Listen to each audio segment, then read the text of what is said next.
everyone, I am Tiffany, and in this video we're going to be going through the downward facing dog pose. This is a pose that is done in pretty much every yoga sequence you'll come across in every yoga class. But there is a lot of things going on in this pose, and we will break it down here, especially if you're just new to yoga and you're just starting out and you're learning how to do this pose. I hope that this video will be useful for you.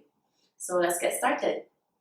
So in this video, I am using a towel, especially if you've noticed that whenever you do this pose, you get pain in your wrists or the base of your palm. So using a towel will help to cushion some of the weight when you're putting your hands on the mat. So if you have a towel, let's have the towel on your mat. So I hope that this will help to cushion some of the weight. And let's try to get into the downward facing dog position. So how do we get into the pose? So what we're going to be doing is we're going to be on all fours, tabletop position on your mat, and then curl your toes in, and then we will try and slowly, gently lift ourselves up into downward facing dog. So push yourself up, and then if you are in this position, try and see whether you can send your weight towards the back of your body. So notice that my knees are still bent. It's okay, it's completely okay for your knees to be bent. It's also okay for your heels not to touch the ground. But what I want you to do is to really ground your hands into the mat. Let your fingers be gripping the mat so that there's power also in your fingers, not just in your wrist. So try to see whether you can let your body be long, your spine be long, and your shoulders be straight. So it should be a straight line from the tip of your fingers to your tailbone. So that is our goal. If you have to keep your knees to be bent, that's fine. But let's see whether we can get our back to be as straight as possible. And then let's come back down again into a tabletop. And then we can rest and see how that feels. So what we're doing in this pose is really the lengthening of your back, the lengthening of your shoulders. The priority is really for your spine to be straight. So I know that a lot of us, when we start doing downward facing dog, we always look at everybody else around us in the class, and what we want to do is, and we try very hard to let our knees be straight, and we try to bring our heels down, but at the same time, if we are not practiced in this pose, or if our shoulders are stiff, we end up having the wrong form. So it is more important to keep your shoulders straight and your spine straight as we practice this pose. And we don't have to think so much about the knees or the heels at this point. That will come as you build shoulder flexibility and strength, and then just keep practicing, it will come. But for today, we're just going to really be talking about how we can get into the right form in this pose. So let's try that again. So remember that as we push ourselves up, as you hold this pose, that we try to keep our weight distributed evenly on all our fingers of our hands. So usually we tend to really let the weight be resting on the bottom of our palms. So that's what really causes the wrist pain and discomfort. So this time, let's try to see whether we can really ground our fingers, all our fingers, onto the mat. And that will help to take some of the weight from your wrist and send it back into our upper back, where we have bigger muscle groups that will be able to bear our weight. So keep that in mind. I always try to point my index finger, my positioning of my hand on the mat. My index finger, I try to point it towards the front of the mat. That will just really help me to keep my hands aligned properly. Remember to grip the mat, keep your hands strong, and then keep your abdominals engaged at the same time when you're doing this. And let's just see how that feels for the second time. So let's prepare, and then we will rise up back into downward facing dog. So inhale, prepare, and exhale. Push ourselves up into downward facing dog. See whether you can get your back and your spine to be longer, to be straighter this time. So the goal is really to lengthen from the tips of your fingers to the back of your tailbone. You can bend your knees one at a time. See whether it feels better on your hamstrings this second time round. See whether you can bring your heels any closer. But really the important part of this pose, this exercise, is really for your back and your shoulder. So if you can't bring your knees down any closer to the ground, sorry, your heels any closer to the ground, that's totally fine. And then let's come back again. Knees down on the mat. So I'm going to show you also a few prep poses that will help you to practice to get into this pose. If practicing on the mat feels very difficult, or it doesn't feel like you're getting the hang of it, it might be useful for you to practice against a wall. So I'm going to show you how you can do this at home against any wall in your home.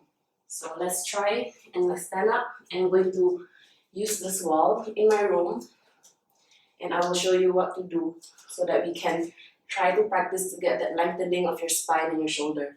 So just stand facing the wall a certain distance away. You can adjust your distance as we do this.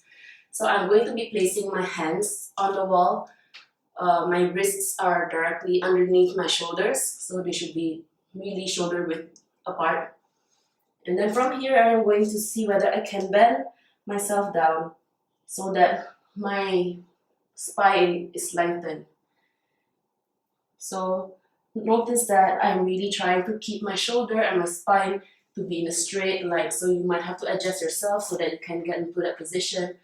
And then you can keep your knees bent. You don't have to straighten it.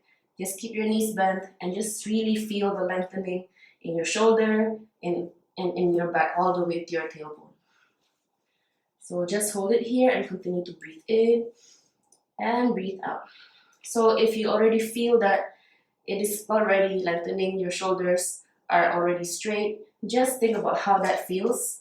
So the next time when you try to do a downward facing dog on the floor, you know how it's supposed to feel on your back and on your shoulders.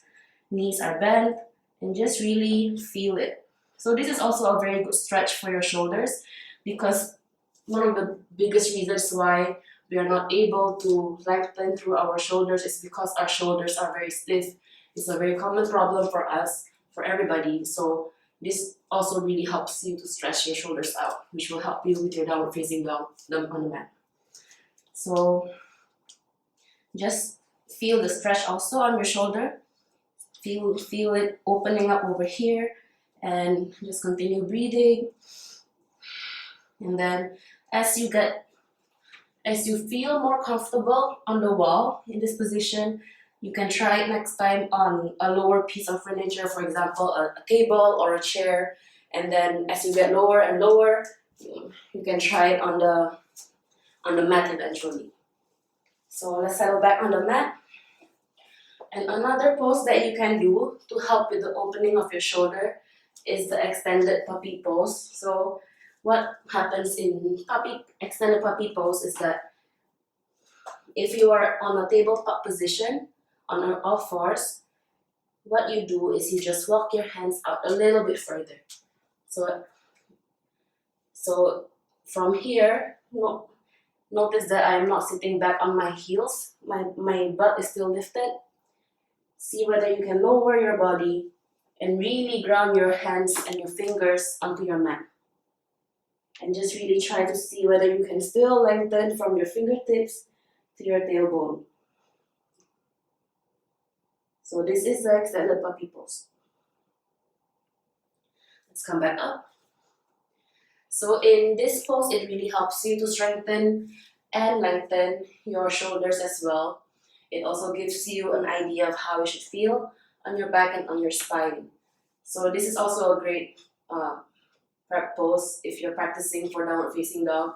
You can do this as well to practice. So I'm going to show it again from all fours. Walk your hands down on your mat, and then see if you can bring your head down while bring your back and your head down while keeping your butt still lifted.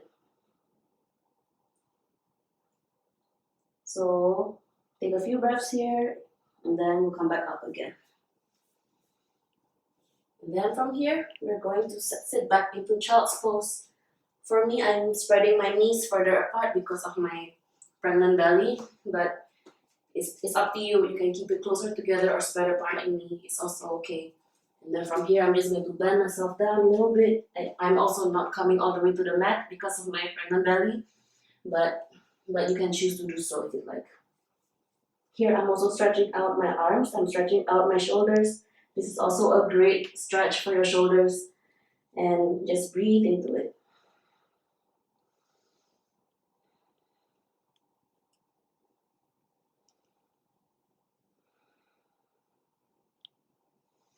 Okay, let's come back up. Let's settle back down into our mats. So we'll meet in a comfortable seated position again. And that was the downward facing dog, and I hope that has been useful for you. So just to recap, the downward facing dog is primarily a spine lengthening and shoulder stretching pose. So the primary focus is for us to have our backs to be straight, our spine to be lengthened, and our shoulders lengthening from our fingertips all the way to our tailbone. So if you still feel that your knees are bent and you can't let your heels to touch the mat, that's also okay.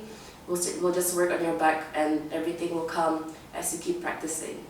So I hope that this video has been useful for you, and let me know what other poses you would like me to explain, and I'll be very happy to do so. Thanks for joining me on the mat today.